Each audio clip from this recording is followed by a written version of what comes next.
Hi, I'm Barbara Rimkunis, and this is your Exeter History Minute. In 1974, an Oregon-based athletic shoe company named Blue Ribbon Sports began to seriously pursue a location on the East Coast. The decision was made by partners Bill Bowerman and Philip Knight to set up shop in Exeter. Exeter had a long history of shoemaking, and the Wise Shoe Shop on Front Street had been vacant for 2 years after losing sales to foreign imports.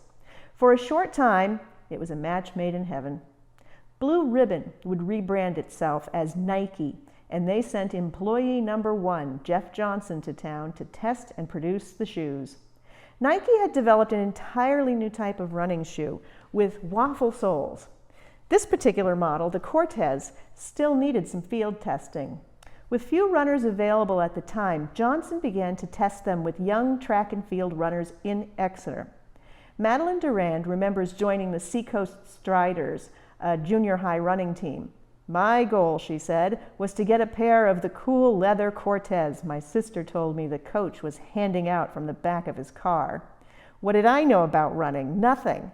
Little did I know I would be mentored by the older students, coached by Nike's first employee, become an early wear tester, and be inspired by world-class athletes."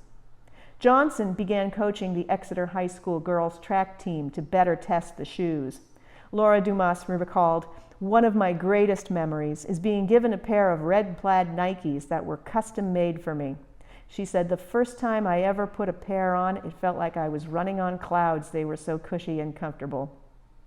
Meanwhile, over at the Front Street factory, more than 200 workers were employed by 1977 to produce the shoes. Nike soon became a phenomenon, and sales skyrocketed. Exeter produced only a fraction of the Nikes sold, as Johnson used the Exeter location primarily for research and development.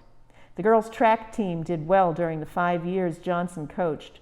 The girls sometimes wore models that hadn't even been made public yet.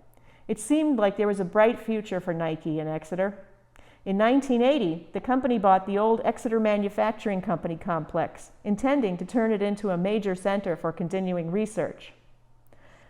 But business is business.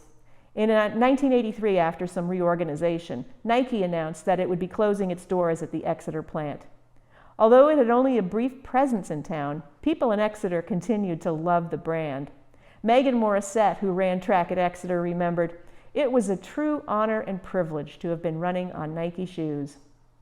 The brand was retailed out of George & Phillips for several decades. In fact, we'd like to thank Bert Friedman, the owner, for loaning us these original Nikes made right here in Exeter.